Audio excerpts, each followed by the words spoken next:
This is John Prasinos, editor-in-chief at Aviation Tech Today.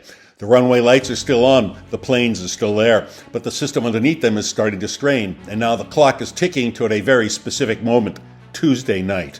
At a White House briefing, President Donald Trump laid out an ultimatum in stark terms. If Iran doesn't agree to a new deal by then, the United States is prepared to unleash a sweeping strike on the country's infrastructure.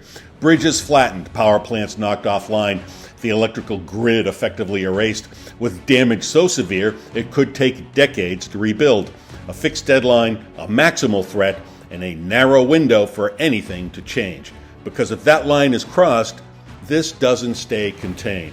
Analysts expect Iran to retaliate, potentially targeting Gulf states seen as aligned with Washington.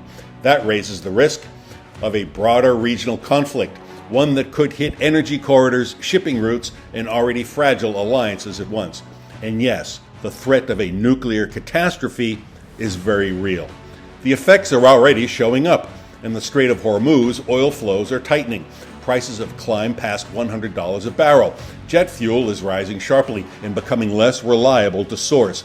Airlines aren't waiting to see how this plays out. Flights are being cut, thousands of them. Air New Zealand is scaling back, Ryanair is weighing cuts, Lufthansa is considering grounding aircraft, and Scandinavian Airlines is preparing to cancel more than 1,000 flights. At the same time, the political backdrop is shifting. America's allies are uneasy with the direction of U.S. policy, which many see as volatile and escalating. There's growing reluctance to be pulled deeper into the conflict. The result is visible strain inside NATO and across the Western alliance, a widening schism at a moment when coordination is critical. In fact, there are even dissensions within the Pentagon itself.